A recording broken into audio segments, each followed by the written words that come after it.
come back for the second. India have won the test match. India have won the series. They're going to get back for two. India at home. Lords goes wild. Hello and welcome to 81 All Out podcast. This is Mahesh, your host for today's show. The regular host, Sidney, is taking a short break and he should be back for the next episode.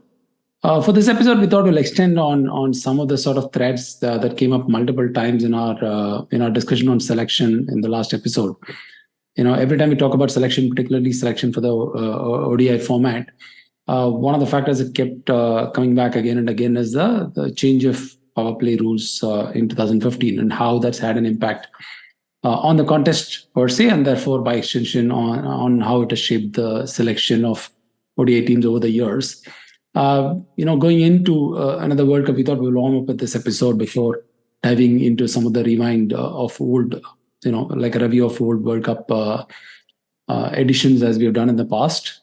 But we thought we'll first sort of dig a little deeper into what these changes, particularly two changes, right? The power play dynamics and also introduction of two new balls at either ends, how that has shaped the contest and also had an impact on selection. Yes. Okay. Let's get going. So, Katie, you've been talking about it quite a bit. I know you wrote a pretty good essay about how it has shaped the contest, like when it came about in 2015 itself in the World Cup. So, let's just start with this sort of broad idea of how do you think it has shaped the contest? What is it that's distinctly changed by both the factors, both the two new balls at either end, as well as the fact that the power play rules have changed, and what do you see are the significant sort of changes in the way teams play because of those things? No, I'm unsure of what the effect of the two new balls has been. I mean, a lot of people think that it's basically taken reverse swing out of the game, and I think it's also made sure that batters can actually see the ball for all 50 overs, which was not always the case in the 90s when both on TV and apparently the batters also could not actually see the ball after about the 35th over. So, I mean, the ODI format is basically, we think of it as one format since 1971, but really it's been several formats which, have succeeded each other about 1 decade or so apart. So World Series cricket had fielding restrictions in the 70s itself. And they came into one-day internationals in 1980 in Australia. And the most common rule among these was that there were only two fielders allowed outside the inner circle in the first 15 overs of the innings. And then 5 fielders were allowed on the boundary or outside the circle after that. In 2005, the ICC decided to call all these things power plays. For about a decade, they experimented with lots of different formats, such as they had 2 optional power plays. Then for a while, they experimented with letting batting and bowling sides pick and choose when they take the one power play each. Then afterwards, they decided, well, you can choose, but I have to take them you have to complete them in the first 40 overs. Then finally, in about 2012, I think, if I'm not wrong, they decided to make the optional power play mandatory. Basically, they said that you'll have what used to be the rule for the first 15 overs will now be the rule for the first 10 overs, except for the requirement for catching fielders, I think. It was only the restriction on the number of fielders outside the circle. And then from over 11 to 11 onwards, you will only be allowed 4 fielders outside the ring. And I think this single change, more than anything else, made a big difference. So much so that at the 2015 World Cup, at that time, Kumble was the chairman of the cricket committee of the ICC, which is the one which recommends all these rule changes. And he basically pointed out that if you have 4 fielders outside the circle, then it means that you can only defend either the leg side boundary or the offside boundary or the boundary in front of square, or the boundary behind square. And even when you defend the boundary behind square, you're already restricted because on the leg side, you can't have more than 2 fielders behind square anywhere, anywhere, inside or outside. So Kumble pointed out that this makes it possible for batters to pick their spots and aim for the spots. And there's basically nothing the bowler can do because the bowler cannot defend that part of the ground. And so after the 2015 World Cup, they changed the rule again and said, okay, we'll have the 4 fielders outside the circle, but we'll have it from over 11 to 40. And that's been the rule ever since. Now, I think that beyond all the other stuff, 2 new balls, etc. I mean, I think to some extent, the 2 new balls have maybe brought the new ball bowlers into the game a bit more.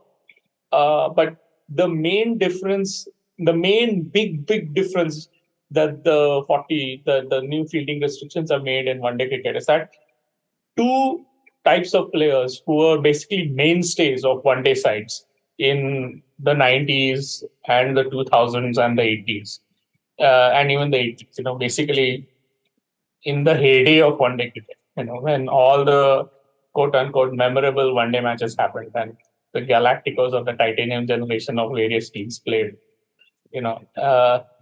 One is the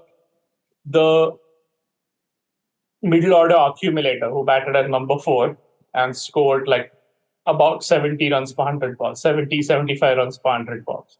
And you can think of lots of players like this, Rahul Dravid, Jack Callis, Arvinder Silva, all sorts of players. There were some players who managed to reach 80 runs per 100 balls, but that was like the upper end of the scoring rate. These players were accumulators. Inzamam Mullah did it for Pakistan for a long time.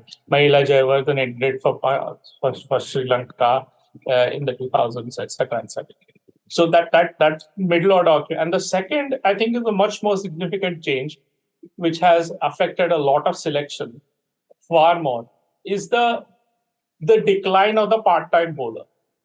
Because the thing is, if you have a part-time bowler who's bowling with 5 fielders on the boundary, then it's possible for someone like Sehwag or Mark Waugh or Arvinder De Silva or Tendulkar, that level of control, which is not like as good as the professional specialist spinners control. But then they can get away with bowling with 5 fielders on the boundary. With 5 fielders on the boundary, you have you can defend both sides of the boundary. So and this goes for both part-time and full-time spinners. Like, for example, like the classic example is Sri Lanka used to bowl Murali, who's a great spinner. He used to bowl with a 3-6 field with 4 fielders on the boundary on the leg side and 1 fielder on the boundary at the cover point boundary. And basically there was nowhere where you could hit a boundary against Murali, except maybe if you lofted him over extra cover, against the amount of turn he was giving the ball. Now imagine if he had to bowl against with only 4 fielders on the boundary. He would have to keep either deep mid wicket or deep square leg vacant, and that would open up all kinds of slog sweeps and whatnot against it. So that was a way for bowlers to force the middle order batter to accumulate. And everybody, Sehwag and Arvinda and Dharmasena and all kinds of part-time off spinners, Mark Waugh, and even slow left-arm spinners like Jayasurya and used to sort of get 10 overs per innings, and some teams had 2 or 3 of them, so they used to get even more, 15 overs per innings out of the way with this type of bowling. But now that's dead, with the result that, I looked this up. Between 1995 and 2005, which is when the first time they changed the power play rule, 24% of balls in ODIs were bowled by a player who batted in the top 6 for his team. And now, since 2016, that figure has dropped to about 13%. So it has gone from 1 in 4 balls to roughly 1 in 7 balls. So that what this has done is the part-time bowler can't survive against with only 4 fielders allowed on the boundary. So you have to have much better bowlers in the middle overs, and then you of course cannot have the part-time bowler bowling in the death because they are going to be slopped. So basically that bowler is basically dead. So this is why the game has changed, and this is why teams have that number 4 accumulator has gone out of the game. And AB de Villiers sort of warped the perceptions of what a middle order ODI batter could do, because he was crazy. What he could do, he was astonishing. But that's not normal. Like AB de Villiers is not like some player you can select. He's not available in most teams. So then, what that has done is that you basically have now, teams are playing three top order batters who are like the quote, for want of a better word, let's say gun batters, who are expected to score hundreds. And then they have basically, 3 others who are 3 bowlers who are wicket takers. Because what this 4 because one of the things that this unavailability of the stalemate, because what was it? The middle order batter batting against the 5th bowler, quote unquote, back in the day, was basically a stalemate. Like the bowling side was conceding 4.5 runs per over. Batting side was saying, okay, thank you, you will take that. Right? Now, that stalemate has gone. So what is the option? The bowling side has to chase wickets. And so that's why India, for example, in about 2017, when they found out that the finger spinners, Ashwin, Jadeja, were not getting wickets in one-day cricket, they switched to wrist spinners, and the wrist spinners got them a lot of wickets, like Chahal and Kuldeep. They got them a lot of wickets, and they've since been constantly chasing a wicket-taking bowler in the middle overs. So that's one thing that's happened, and the second is that teams have sort of been trying to cobble together more all-rounders and fewer specialist batsmen. So that's another change that has happened. So England have, for example, an enormous array of options. Now, how good those options are is debatable, but they have them. Especially how good those options are, especially when you know now that Ben Stokes is not going to do any bowling. Then they have a problem of balance, I think, but they still have a lot of options. No, so isn't that contradictory to what we just said? Because the disappearance of someone with a multi-skill, but the demand for someone with a multi-skill is also there. It's increased. No, multi-skill as in specialized all-rounders, right? Not part-time. Not the pie checkers. Tendulkar is not a specialized all-rounder. No, Sehwag he took 150 wickets, man. What the hell are you talking about? He's not.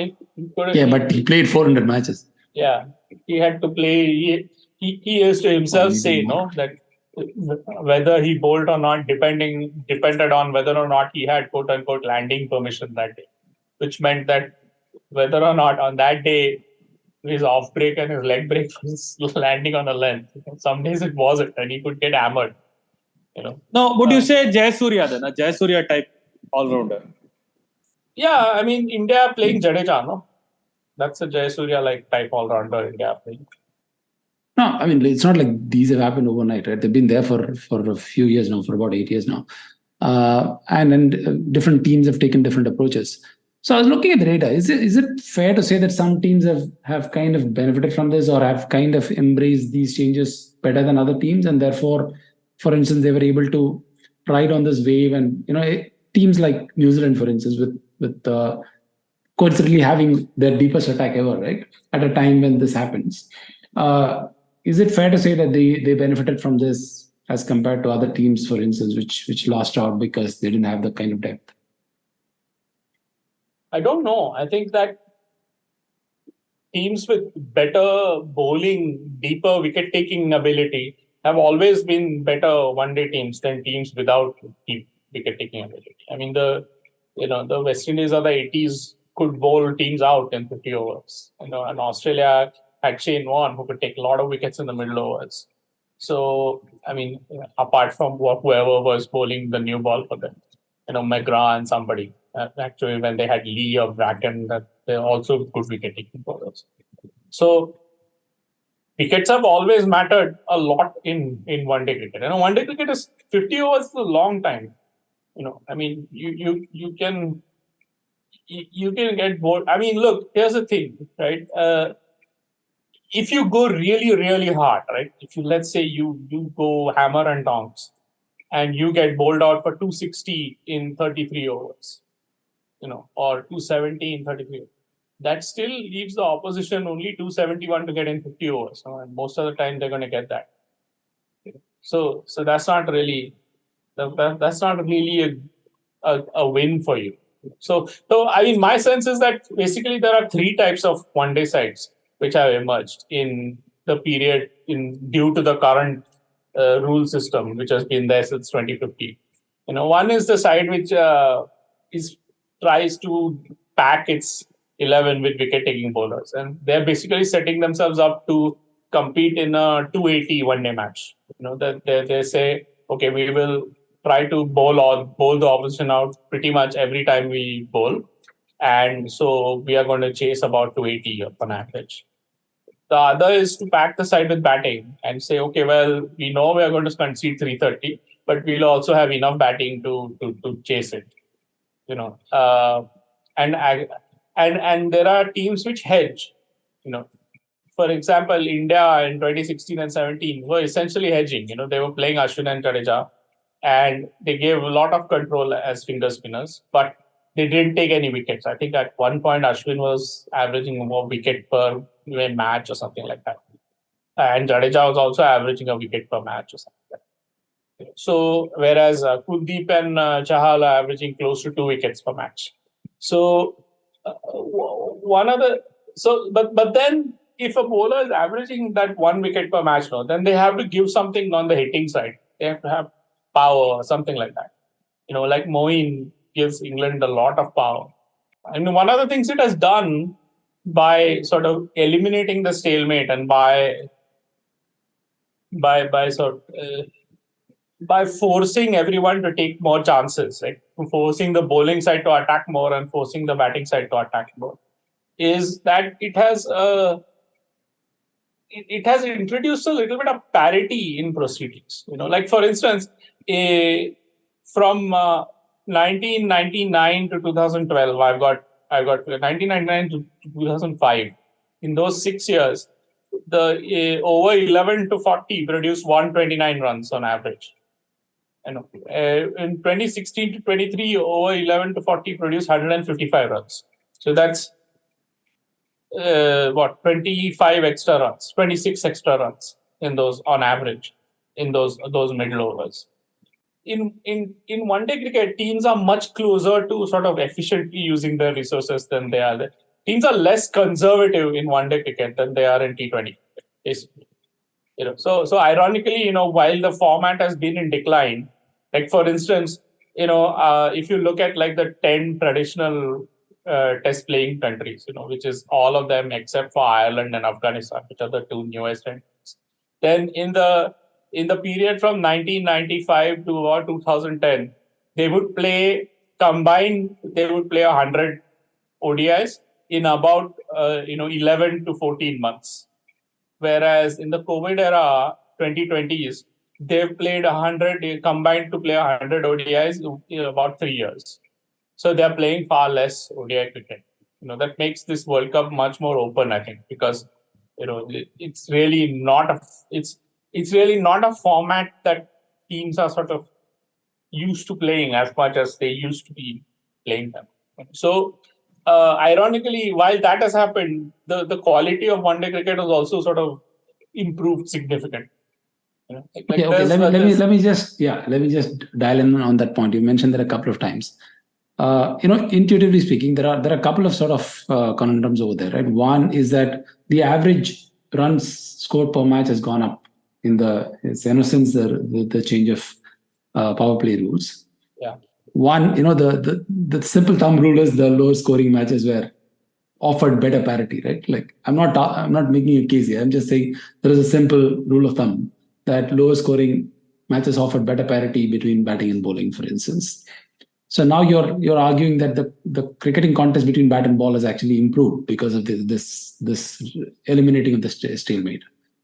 So that's one thing which might seem counterintuitive to sort of begin with. Second thing, if bowlers are attacking more and are forced to attack more, which is true, shouldn't there be also more frequent instances of collapses? Like I know they're getting all out more than before, but it's still not like, for instance, the average bowler is still getting backed around the park a lot more. I think the strike rates are perhaps better. They've improved. But that's not necessarily led to, let's say, better averages. Economy rate, let's leave economy rate out of the window. But if they're attacking more, then the averages, at least, except for Mitchell Stark or some rare exception like that, the median great bowler in this era, the averages are higher than, let's say, any other era, right? I don't think so. I don't think that's true. Actually, strike rates are comparable. The spinner who averages in the 30s is basically gone from the game. Ashoka, would you agree with the fact that ODIs have become more competitive post 2015, the rule change, for instance? I don't know, because first of all, nobody remembers anything anymore today. Like, what are the 5 great ODIs of the last 8 years? Who cares? Nobody knows. 2019 final. 2019 final. Okay, take the World Cup out. All the bilaterals, nobody remembers. So that, let's keep it aside. No, but basically, I don't think teams have, reached the stage where you have an optimal strategy of picking 11s for the ODIs, right? On one hand, it is evident that you need specialist bowlers for at least 40, 45 overs. But it is, but teams are increasingly hesitant to pick 4 people who can't bat, right? Because of this, to take advantage of this 4 fielders rule. So you have to, your 10, 15 overs have to be bowled by someone who can bat. And that amount of talent, I don't think many teams have, very honestly. You call it depth. I think England has it. But England are saying, it's okay if you whack us for 300, we will get it faster.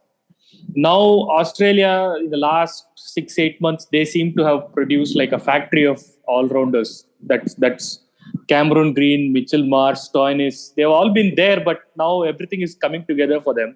So they seem to have a lot of depth. But outside of... But isn't that a high-risk approach? If you're arguing that like the part-timers' role has been diluted, it can also be like equally argued that a team full of bowling all-rounders is against bowlers. They have Mitchell Stark, who's an extraordinary exception. But if you look at the recent bowling lineups, they're playing with Stoinis opening the bowling and,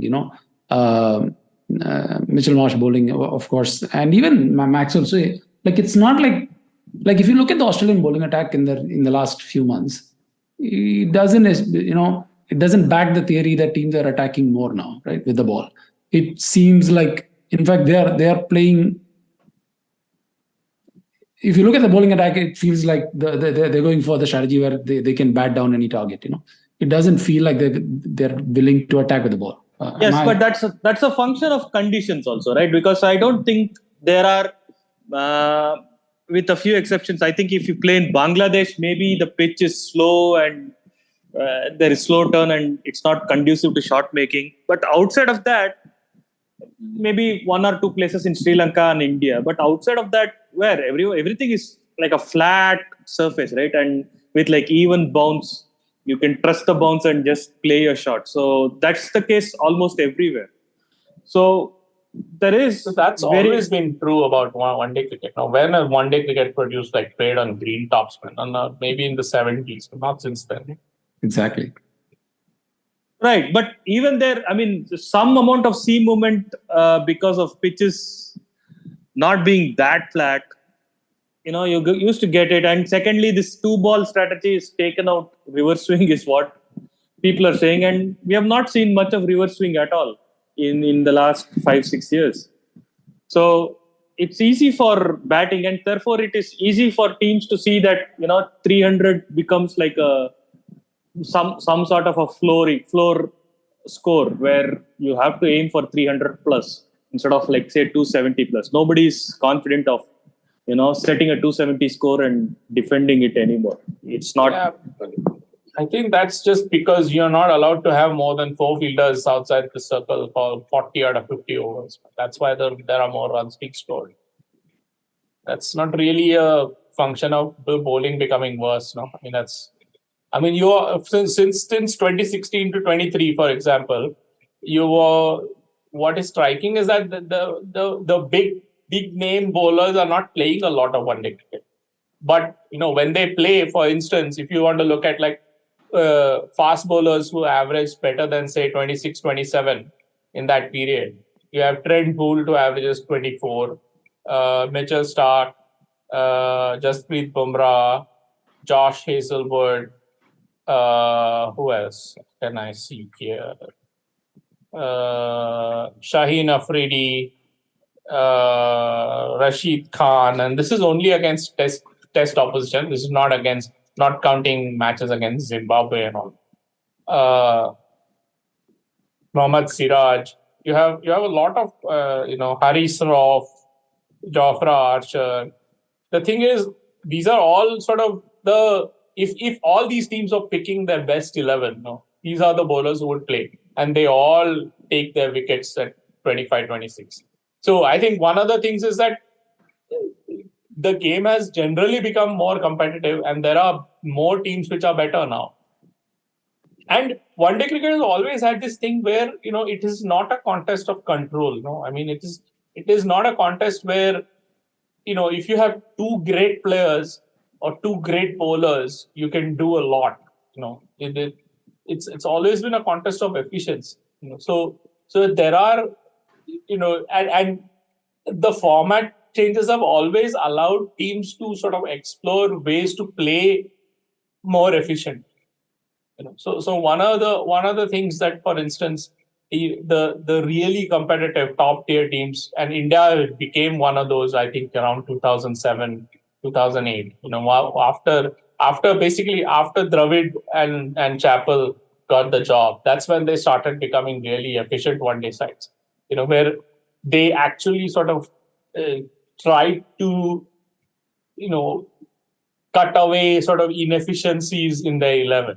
Rather than focusing on who the best players were in their 11, they started worrying about, where are the weakest players in our 11, and let's improve those.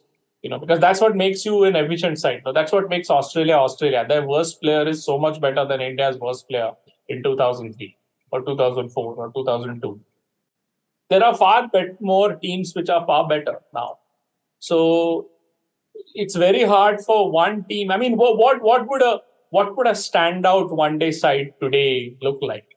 It would have to have basically 3 all-time great all-rounders who would average 24 with the ball and 40 with the bat. That would give that team enormous depth. But when in the history of the game has there ever been a side like? No, that is the problem I'm saying. So we know that because of this field placement rule, you need specialist bowlers, but at the same time, the same field placement rule when you're batting disallows you to have 4 specialist bowlers. It considerably shortens your batting lineup. So all-rounders become a very, very premium thing in ODI. Good ones. Good ones, of course. But I think even there, teams look for batting all-rounders more than bowling all-rounders. If they can find batting all-rounders, nothing like it. There is a slight hierarchy there because... Do you really think Stoinis is going to open the bowling in India? He did in the last series that they played, right? I think he plays. Series. He sometimes does one change also. A lot of their main players were not there only, in that. I'd be very surprised if he opens the bowling. And I don't see that happening, to be honest. But I was surprised that he actually did it at all. With Cummins, Starc and Hazelwood, I don't think he'll be even one change. He'll be probably, 2 change or somewhere in the 20th over, he'll start bowling. Yeah, maybe. And I'm also not sure that Stoinis will even play. He's basically competing for a spot with Maxwell. And I always play Maxwell ahead of Stoinis. Maxwell will play because they don't have the second spinner outside of Zampa. They don't have that. Yeah. So they probably will play Maxwell. Yeah. I mean, I mean, with Marsh and Cam Green, they have better options than Stoinis for that role. No? The seam bowling all-rounder. Yeah. Yeah. I mean, India's balance is quite precarious in this tournament. You know, basically, if Hardik Pandya breaks down, they're in trouble. You know, yeah. They don't really have a backup for Hardik Pandya. They have Shardul, who can bowl pace. He's not a backup for Hardik Pandya. Man. He's basically the number 8 if India decide to play 4 fast bowlers. No, I was checking just before this podcast. I was checking the 2019 squad and this one. It's not much different, man. I mean, from the basic breakdown, India has not gone, all-rounder heavy or bowler heavy or whatnot. It's the same proportion: 7 batsmen, 3-4 all-rounders, 5 bowlers. That's it. That's about the composition that India go for. I mean, they'll play 6 bowlers. No, I mean, they will have to have that little bit of leeway. No, I mean that's why both Jadeja and what's his name, Pandya are playing. No, yeah, they'll have 6 bowling options, but the composition of picking has not changed radically from 2019 to 2023. See, one of the other things that is worth pointing out is that this business of keeping 4 fielders inside the ring, no, it makes matchups that much more important in the middle overs. You know, because see, if you have a right-hander, pure right-handers, only right-handers in your lineup, then the opposition can play like bowlers who spin the ball away from you and give themselves a lot of control. Whereas if you have like 2 or 3 lefties to put in the middle overs, right? Then you cause that much more trouble, you know. So this is one of the reasons why I think India are very, very keen to find somebody who's a lefty for the middle order. You know, so because they've lost Rishabh Pant and Shikhar Dhawan. That's one of the reasons why they tried so hard with Ishan Kishan. And, this is also one of the reasons why I think Akshar Patel is such an attractive option for them. You're talking about part-timers, right? One of the things that I wanted to understand is there are still part-timers bowling. It's not like, so the frequency of part-timers bowling is dropped. There are still part-timers bowling. I can't even think of one part-timer. Like, okay, Joe Root is probably... Yeah, Joe Root is still bowling, for instance. Only one day. But Joe Root is also not playing a lot of one days. Like, I think he will play the World Cup, but I don't think he's a certainty. What you're saying? Maxwell is a part-timer. Maxwell, exactly. If you have to compare Markram, for instance. Yeah, but Maxwell is a bit sui generis. No, I mean he's an extraordinary hitter. You know, I mean he would probably play even if he wasn't bowling. So no, that's true. I'm not questioning that. I'm just the question I wanted to ask is, are there still a certain type of part-timers, like for instance, someone like Maxwell who bowls flat and fast, for instance, who still have some relevance left? You know, for instance, there's a particular type of part-timer who might still be relevant. Why is it that we still see some part-timers when the odds are so heavily stacked against them? Is it a case of teams choosing, saying, this is all the resources we have, okay, let them go for whatever runs, we'll chase it down, right? Is it that, or is it like a particular subsection of part-timers can still have a say? I mean, having a sixth bowler is a good thing, no? I mean, it gives you a little bit more leeway about, how you assign your bowlers, no? I mean, you are not, like, if you have only 5 bowlers, then you're basically, the bowling changes have to be like cut to cut, no? Everybody has to bowl 10 overs. So it's always a good thing to have. I mean, the part-timer who's the 4th bowler or the 5th bowler is not there anymore. I mean, you won't have Maxwell and Stoinis bowling 15 overs between them in a one-day match. I don't remember the last time that happened. Maybe it did. I don't know. But, so there is a role. I mean, you need to fill in. Like, suppose, for example, like you have somebody like 890 for 4 or something like that. Then it's a good idea to use up Maxwell from one end and get him to bowl like 3-4 overs for 15 runs.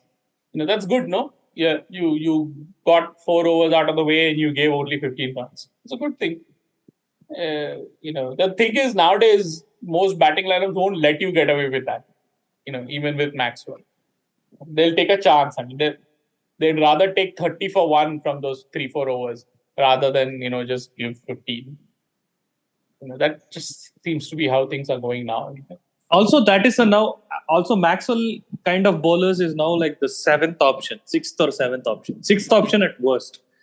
You have 5 options who can bowl 10 overs. 4 options definitely, 3 options definitely. I mean, 2 options can bowl 10 overs. They have bowled 10 overs, and then you have like the one guy who can bowl you 3-4 overs. This is kind of what teams are looking for, and some teams have it also. Like 6-7 options to bowl your 50 overs is kind of where we are at. The question what Mahesh asked, I think there are certain kinds of. I think batting all-rounders are vastly more preferred than a Shardul Thakur or even an Ashwin kind of a bowling all-rounder, where bowling is the predominant skill and batting you can hedge for like 10-15 balls and that's it. Because I don't think teams, Kartikeya says that teams are far more efficient in using their wickets. But at least in India, from what I've seen since 2015, these guys don't lose that many wickets to begin with. I think that is because a large part of that data set that I was looking at from 2015, you had your Dhawan, Rohit and Kohli chewing up a lot of overs. So you didn't even reach 8 a lot of times. Yeah, but that's their job. No, I mean, every team has a top 3 which is going to do that. Or rather, every team will have 3 players who will do that, who will use up overs. And yes, so therefore, your number 8 bowling all-rounder is not that much worth comparatively to a number 6, number 7, number 5 batting all-rounder, right? Or you can have a hitter also, who like a Tim David. I mean, I think for instance, Ashwin's problem in one-day cricket is not that he doesn't hit; it's that he doesn't get wickets. He doesn't get people out in the middle overs. That was his problem in one-day cricket. And that also Jadeja's problem. And India can't afford to play both of them now, who will not take wickets in the middle overs. Can India afford to drop both of them? Well, they don't really have a replacement for Jadeja. No, I mean Jadeja is basically a much better batter than Akshar Patel. They don't really have another replacement for that. Look, I'll give you an example. I found a random Indian one-day side from I think around 2004, 2005. The bowling attack was Zahir Khan, Ashish Nehra, Harbhajan Singh, Irfan Pathan. Okay, that's 4. And then Sehwag, Tendulkar and Ganguly. And Yuvraj Singh. So that's basically 4 part-timers who can't basically play with just 4 fielders outside the ring. So basically India basically saying that they're always going to bowl more than 10 overs from these 4 part-timers. Because it's unlikely that, Harbhajan, Zahir, Nehra and Irfan Pathan are all going to bowl their 10 overs in every match.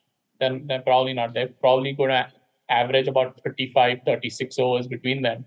And so you will have 14, 15 overs of these part-timers in every match. You can't do that. Is that also the reason why we see a drop in, let's say, for instance, these batsmen who could bowl a bit? Like, for instance, Kohli and Rohit don't bowl. They used to when they started. And there's quite a bit of lamenting about it. Oh, these days bowlers don't bat, batters don't bowl, and so on. They'll get hammered, man. Exactly. You're going to bowl Rohit Sharma with 1 fielder on the boundary on the offside. He will get reverse swept like mad, man. Like batsmen will start batting 2 feet outside leg stump to Rohit Sharma. What are you talking about? You're talking about a bowler who has a hat trick in IPL. I think he has 2 hat tricks. I don't know, but Rohit Sharma, no? He has a hat trick, for Deccan He has a Chargers, hat trick. right? Yeah. Deccan Chargers. Maybe he has two. Is it him or Yuvraj Singh? No, I don't I know. don't think One he of has them two. has, one of them has two hat tricks. Yeah, maybe. So but see, I think it is an independent fact that has happened it has happened organically that these guys don't bowl. It is just that these guys are too good and they found a spot in the 11. It's not like they have avoided bowling or whatnot. It has not happened organically. It has happened out of fear that they will get slaughtered, man. Like they will go for like 50 in 4 overs or something like that. Maybe. So, Kenny, initially you gave this data on increase in scoring between 11 to 40, right? How has that changed for 1 to 10 and 40, 41 to 50 pre and post the power play change? I'll have to look that up, but I'm curious to know. I'm curious to know if there's not been a meaningful uptick. 1 to 10 is similar, but so 41 to 50, I know because I looked it up back then. Like in 2013, 14, 15, 41 to 50 was like murder. It's 4 fielders in the boundary. Like AB de Villiers, you remember, he is making like 115, 40 balls or something. He is going mad basically. That was a complete slaughter. But it's basically still quicker, man. I mean, 41 to 50 now teams are scoring at like 140, 150. Whereas back in the day, they were scoring at maybe... I think that at 41 to 50 scoring rates, I think the 2 new balls have had an effect. Because I think with 1 new ball, especially before you remember they had that rule in one-day cricket at some point where there was a mandatory ball change after 34 overs. Yeah. Because of the decolorization, right? Because nobody could see the ball. Yeah. So even that didn't have a big effect because the ball was still old. It was just clean. The replacement ball, no? Yeah, it was still a used ball, but it was just cleaned. Yeah. So that doesn't really work. But now you have like 2 new balls. So basically the ball used in the 41st over is basically 20 overs old. So it's not that old. So it still flies. It's funny. I don't know if you guys remember in the 92 World Cup, and if I'm not wrong, even in the 96 World Cup, they used 2 new balls from either ends. And during the 92 World Cup, it was said that this is helping bowlers way too much because the white ball tends to swing a lot, and the ball is moving around quite a bit on both ends because both are new balls. And all of a sudden, like here we are, like how many years later, and then you're saying 2 new balls is actually detrimental to the bowlers, and then it's advantageous to the batsmen. But Mitchell Stark, Shaheen Afridi, Jasprit Bumrah, these guys are going to move the new ball and get wickets, man. No, that's true. I mean, there is no doubt that it has led to them attacking more. But again, like my question is, sorry, even Trent Boult. Yeah, they're attacking more. But the point is the average run scored has gone up. So it's not showing meaningfully in the averages, right? It's not like the averages of, let's say, bowlers. I don't think the average runs in the first 10 overs has gone up. It's the same. But overall, it's not like that. 11 to 40, it has gone up. That's mainly... It has gone up mainly, I think it has gone up mainly because of the field settings. The fact that for 30 overs out of 50, you're going to have batters, picking their spots once or twice an over. I looked this up, no? So maybe I'll post this chart in the Substack so that we can post it. But basically, before 1999 to 2005, if you looked at how the scoring rate developed from like 11 overs, over 11 to over 40, it was mainly just above 4 until the 15th over. Then it dropped to 375 and then gradually climbed up to 4 by the 32nd over. And then it was like at just under 5 in the 40th over. That's the number of runs scored in the nth over. That's how the trajectory. In the 2016 to 23 period, it never drops. In the 11th over, it's about 4.7. and then it keeps climbing until it gets to like 5.75 in the 40th over. So that's why you're getting more like those 25 extra runs in those 30 overs. Because, and you see that in the 13 to 15 period when you had that crazy rule where you had basically teams starting out slower, like in the overs 10 to 30, the scoring was slower in the 2013 to 15 period than it is today. But 30 to 50, it was slaughter. Like, it was absolute murder. Wasn't that the time when Rohit scored his 264? That is a question for our friend Mahesh. I don't even know when it happened, but I'm sure it happened after the 2 new balls thing. But This was before 2015 World Cup, somewhere in 20. No, it was before the change of power play rules, but after the 2 new balls thing. I remember that because that was talked about quite a lot. That this is the result of 2 new balls, and our friend Sachin, your fellow Mumbaikar, always finds an excuse to talk about the impact of 2 new balls on the lack of parity between bat and ball, right? It's basically skewed the game. He would have averaged 70 today. But that's a funny thing, right? Like we are saying that a batsman from an earlier era would have certainly averaged more and scored faster today, while simultaneously making a case that bowlers are attacking more. A few of them, okay. Viv Richards and Tendulkar would have, but I don't think Ganguly and Co would have. Okay, that's a good point. Okay, that's what I want to get to, right?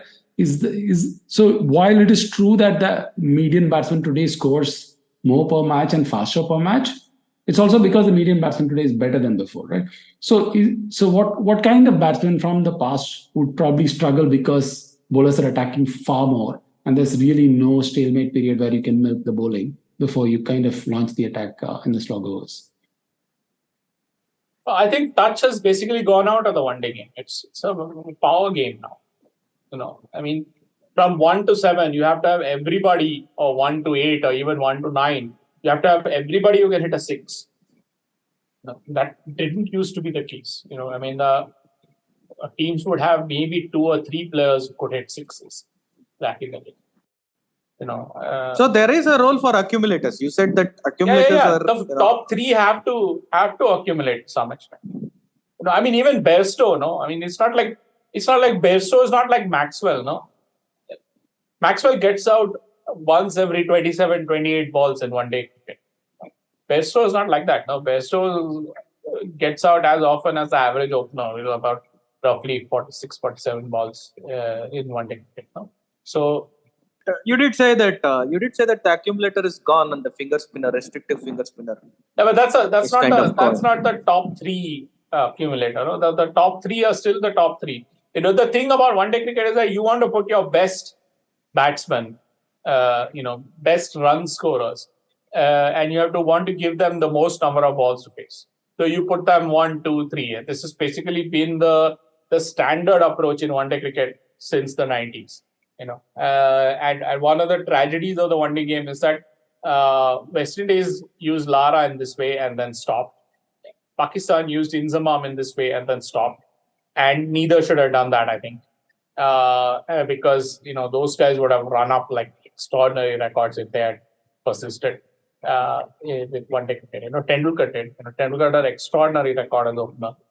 Nobody could match his combination of consistency and speed in his time. So, there were players who could match his speed. And there were players who could match his consistency, but nobody could match both at the same time.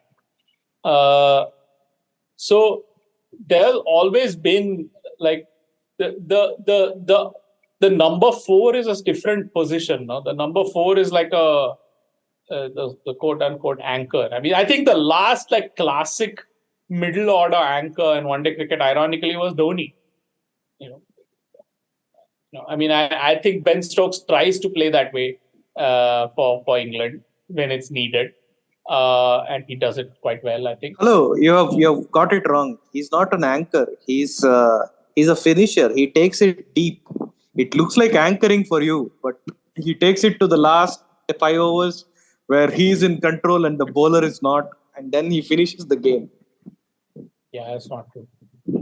What do you mean that's not true? It's not true. No, there's all these players, Suresh Raina and Yuvraj Singh and Kedar Jadhav and Hardik Pandya. They're doing time pass at the other end. What? They're scoring runs quickly, so that this guy can do time pass. Sorry, Ashok, are you talking about Dhoni or Ben Stokes? I'm talking about Dhoni, man. Oh, okay.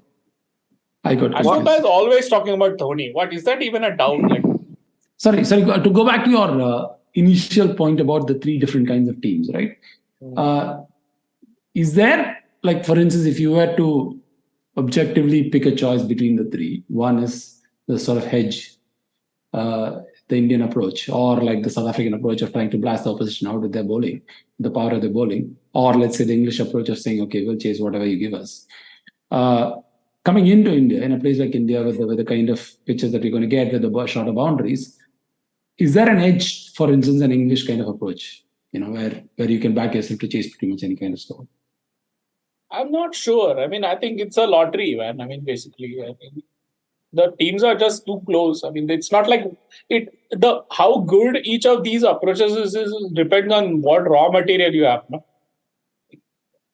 Okay, I mean, yeah. If you had four bowlers and the four bowlers were Negra, Marshall, Vaughan, and Stark, then that's one thing. You're going to get 10 wickets almost every time with that. Your four bowlers, who has that? I mean, which team in the history of the game has had that? Nobody. I mean, West Indies came pretty close. I mean, they've gone. Yeah, but then nobody else had anything remotely approaching that, no? Yeah, that's true. Yeah. I mean, Jeff Boycott was a one-day opener, man, in that era. What?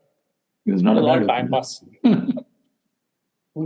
Jeff Boycott, Jeff Marsh, Sunil Gavaskar. They're all good players, but as a one-day opener, I mean, that is the one sort of most notable inefficiency which got blown out of the game in the 90s. The whole business of, openers doing lots of time pass for the first 15, 20 overs. Shastri, Shastri, champion of champions, is making like 1,500 balls and stuff in 85.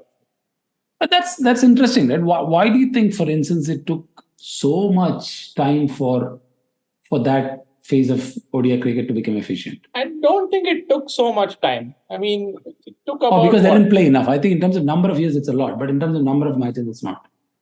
By the end of 1992, only 787 one-day matches had been played.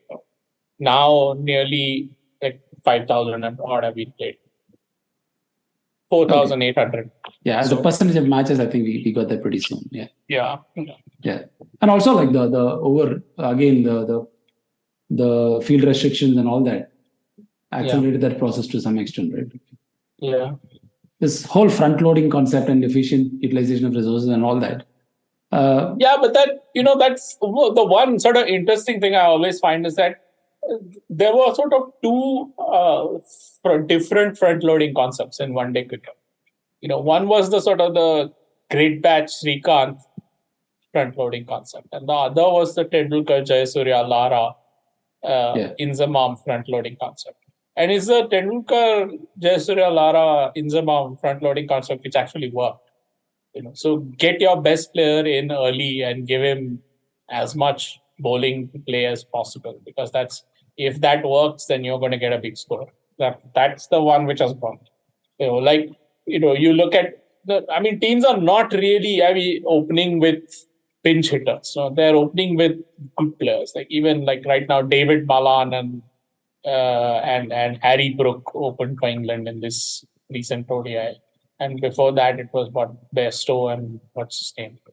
Hales or Roy or whoever it was. So, England even played James Vince in the one-day side for a long time. So, there's been a role for batting in one-day cricket rather than just hitting. And so, because there's a role for batting, there's also a role for bowling. So it's not just Team A hitting versus Team B hitting. No, okay. As a counterpoint, if you have like two fielders outside the circle for 10 overs and four fielders outside the circle for like 30 overs, doesn't that like create an opportunity for a team to sort of pack with absolute sort of batting brute strength and say, okay, anyway, with a half a decent bowling attack, I'm going to concede 300. With a bad bowling attack, I'm going to concede 350. But if I launch myself with like 7 super strong hitters, like I'm just surprised. Like, I mean, England tried that for a few years. You can argue England tried that for a few years. But I'm just surprised that such an approach has not been taken, especially by teams which simply doesn't have the depth in the bowling. Right? They can't compete on those terms. So why can't we just go the other way around? Because they don't have like 7 gun hitters. No, I mean, that quality of batter is rare. No, it's not like if you have 7 Afridis, it's not going to work. No, I mean you have to have like 7 Harry Brooks or something like that, and there aren't 7 Harry Brooks in the world, man. Let alone England. It is hard, man, to find a great hitter. It's very, very difficult. But England does, to the extent that any team has. England has a pretty strong depth of such hitters, right? Yeah, but I mean, some of them are great. Some of them are just good. Some of them are average. I mean, Sam Curran is pretty average as far as hitting is concerned. I mean, I think Akshar Patel is a better hitter than Sam. They're not. Neither of them is a particularly great hitter. So, yeah, I mean, I think teams are. It's not like. It's like in one-day cricket, like they are much closer to. You see, in Test cricket, the limitation is the quality of the player. Because it is a game of control. Like how you get the most out of each ball depends on the quality of the player you have on each ball. Like the quality of the bowler, the quality of the batter. Right. Whereas in one-day cricket, teams are much closer to sort of extracting what they can, the most that they can, because it is still to some extent a game of efficiency. So, you can still play matchups in one-day cricket. You can still, see that the opposition has used up, 15, 16 overs of their 3 strike bowlers. And so in the next 10, 12 overs, you're going to get about 8 or 9 at least from the 4th and 5th and 6th bowler. So you might want to gamble, and line up your 2 lefty hitters, especially if the opposition has like left arm spinners or wrist spinners in among their 4th, 5th, and 6th bowlers. So you might want to do that, and that might be worth like 15, 20 extra runs for your team, right? So you can still do that sort of thing. The limited subsets of skills performed at a high level are still valuable in one-day cricket. You can't do that in a test match, no? I mean, yeah. So that way, ODI's got the best bits of both, right? Like, yeah. There's no wonder people hate it now because it's neither here nor there. So wicket fell every 39, 40 balls in the 80s in ODIs. In the 2020s, a wicket has fallen every 35 balls in ODIs. So it's falling 5 balls more frequently.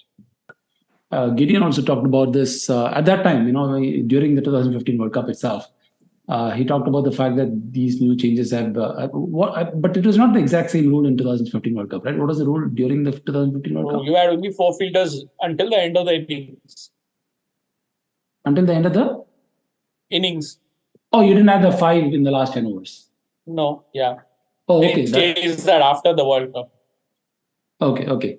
I remember Gideon talking about the fact that this has actually made the contest more attacking, made the bowlers more attacking, and it's made it like a one-day test match. That's what he said at that time, which I didn't fully grasp at that time because I was feeling like this runflation, and which I logically concluded was not good for the bowlers. That's fine. 39 to 35 or 39 to 34 is not that big of a change. I'm still saying it is skewed to the batsman only because you do see the top order bats averaging 50 more, striking 90 more.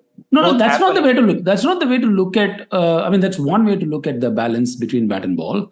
But okay, let me make a statement. I think the value of a bowler to the team's probability of winning is far more value of, let's say, a very good bowler or a great bowler is far more since the change of power play rules as compared to before.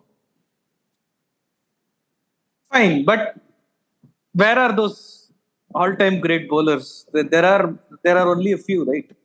So There have always been only few, right? Like so the point is, now how do you compare Bumrah's record with, let's say, Dennis Lilly or even Mitchell Stark, who's got an extraordinary record, is probably as good as any in history.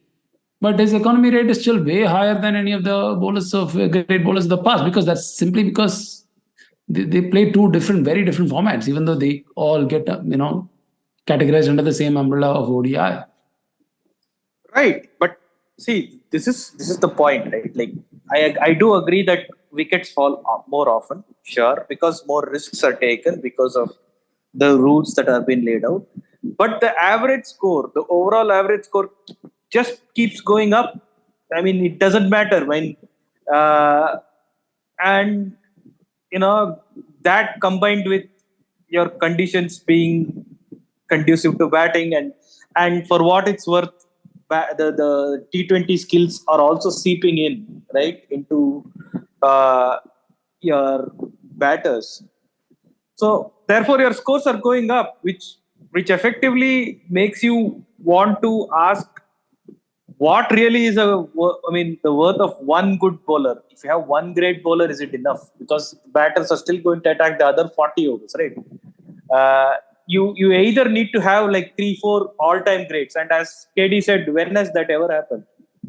So but we've got to make a meaningful difference between, let's say, runflation as such. For instance, if you take let's say between 1992 to 2004, for instance, right? Where like the rules were pretty much constant.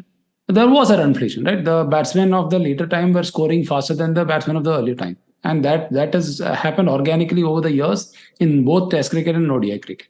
And that could be basically batsmen working out that they've been too conservative and they can get more efficient, and therefore pushing the scoring rate up. That could be because the wickets have gotten flatter, the boundaries have come in smaller, or they're playing other formats which liberates them to play, hit more shots and so on. But the distinction between the scoring rate of pre-2015 and post-2015, for instance, is more easily explained by the fact that it's done by the elimination of stalemate, right? When you eliminate a stalemate like that and of such a long sort of period, it can only enhance the contest. I don't think there is a case to be made that has diluted the contest, even though it has increased the par score for an ODI. So that was what I was about to ask. So is that then an accepted rule that the par score was always less? Now that the stalemate has been eliminated, it has increased the par score, but this was always supposed to be the expected par score. No, this is not a question of, okay, you can make that case for scoring rate between 95 and 2003, for instance, right? Then were the batsmen more conservative then? Did they figure out that they can take more risks without increasing the odds of them losing their wicket? That's a fair question to ask. But in this case, this is a reaction to a change in playing conditions, right? Earlier, I had 5 fielders outside the circle. There was a certain amount of risk that I can't take. Now with 4 fielders, it liberates me to take that risk. It is not me realizing that I was wrong earlier. It is me reacting to the new set of conditions. Actually, it may be worth explaining why the 4 fielders make such a big difference. Basically, it makes a difference because when you're defending when you have only 4 fielders outside the boundary, the lines and lengths which the bowler can bowl, without to make it hard for the batter to hit to the undefended boundary is very narrow. And what that does is that it makes the bowler, it makes it much easier for the batsman to premeditate, to guess, because the options for the bowler are narrowed. The bowler can only defend 4 boundaries. For example, if you have off spinner bowling with 4 fielders on the boundary, right? Then if he's defending the leg side boundary, right? If you have 4 boundary fielders on the leg side, then he doesn't have any boundary fielders on the offside. You see this very often, right? You have a inner ring on the offside, and you have boundary fielders on the leg side. You have so often you have spinners bowling without a mid wicket, without any fielder in front of square, inside the ring on the leg side in front of the wicket, right? It's like the only fielder inside the ring on the leg side is like a short fine leg or something. So that's basically broadcasting that against the right-hander, the off-spinner is going to bowl the middle stump line. Now, if he's broadcasting that, then basically it's much easier for the batter to anticipate where the bowler is going to bowl. No? So the batter wants to line up the bowler, it becomes that much easier. So what does the bowler do? The bowler has to attack then. The bowler has to take a chance and bowl where the bowler thinks he's going to get a wicket. So that means you have to bowl with, mid-wicket empty and, an extra cover and bowl outside off stump and attack rather than do that defensively. Whereas with 5 fielders on the boundary, you have that extra fielder on the offside on the boundary. So you have 1 on the boundary on the offside and 4 on the boundary on the leg side. So that sort of restricts the number of places where the batter can, try to hit a boundary. So then in those circumstances, the bowler really has to bowl a bad ball to be hit for 4. And this is basically, Anil Kumble has an interview. I was looking for it and I couldn't find it. But when he was chairman of the ICC cricket committee, he had given an interview explaining this. That, this is basically making it very, very easy, much easier for the batters to guess what lines and lengths the bowlers are going to bowl. Because the lines and lengths the bowlers can bowl realistically is very narrow, especially on good pitches, where the ball isn't sieving, the ball isn't turning, there isn't uneven bounce, on those pitches, which is basically most one-day pitches, the bowler has very, very few places to go to. So the bowler might as well just try to get the batter out. So.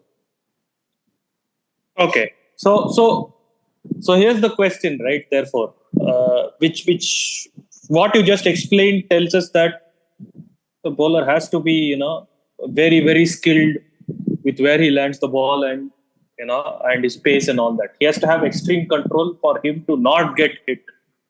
Yeah, so, you have to basically be Hardik Pandya. You cannot be Stuart Binney. This is what it means, at least. Or you cannot be Mark Elam. You have to be Hardik Pandya. You have to have something. You have to have either speed or turn or something you have to have. You have to do something with the ball, which keeps the batter at least a little bit honest. Okay. Whereas, you used to have these bowlers who did nothing with the ball, like Chris Harris, Kumar Dharmasena. They didn't turn the ball a lot. They didn't, they didn't really have a lot of pace. They didn't really move the ball off the wicket a lot. It's not like they swung the ball. They didn't do anything. They would just put the ball on a length. And with 5 fielders on the boundary, they could get away with conceding 5 runs an over, 4.5 runs an over. But now they won't, with that kind of bowling. They will concede 7, 8 an over. So therefore, if your team has a choice to make between a batter who can bowl a bit, let's say you have all other batting slots, but you want to have an extra batter who bowls a bit, and a really good bowler, extra bowler, like outside of your 3, your 4th, very good bowler. Would you go for the bowler, or would it make sense going for the batter who bowls a bit? It depends on what kind of batter it is. No, if it's a Ambati Raidu kind of batter, then no. But if it's a batter who can hit, then yeah. Let's say Maxwell kind of a batter who can also bowl a little bit. That's an extreme, but yeah, somebody Shreyas Iyer kind of batter. You would still go for the 6th batsman rather than the 4th bowler. But that depends on who else you have. No, I mean that's also the case. No, what are the other 3 bowlers doing for you? That also matters. What are the other 6 batters doing for you? That also matters. But then, see, what I was trying to get was that bowling seems to be counterintuitively a far more valuable skill in this kind of a ODI era. But still, an outright bowler might not be the first choice compared to, let's say, a hitter who can bowl. No, there are. I mean, most teams are playing 3 outright bowlers. No? So there are. The outright bowler is the first choice for 3 slots. You need 4, no? That is the problem. The 3 somehow they manage. The 4th one is where the problem comes in.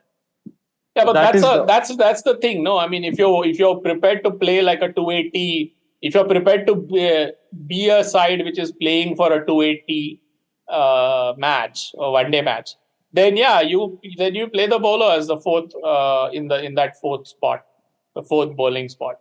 Whereas if you're a side which is saying, okay, well, we'll expect to play 330 matches like as a rule, then you play the batter. That's where the edge comes. No, in that last 3 spots. But I'm asking which is better. But that depends on who your player is, no, I think, and who your other players are. Like for example, if you have like in 2019, India made a clear choice. India said, okay, we are going to go for the 280 thing. And then, ironically, when the World Cup came along, they hedged again and they played Jadeja. And so they sort of, for most of 2018 and early 2019, they were playing that 280 game. They're playing both Chahal and Kuldeep Yadav and 2 fast bowlers. And that meant that basically 4 of their players couldn't bat at all.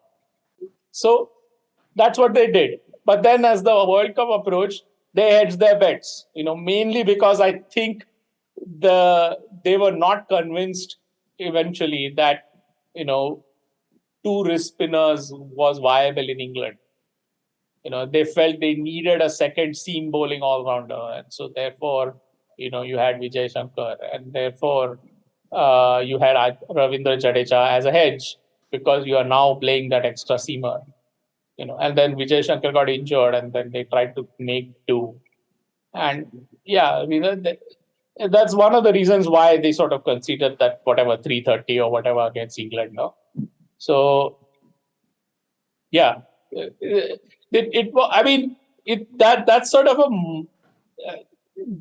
marginal thing. I mean, I think there are situations where a team will play, will hedge, and there are situations where a team will play.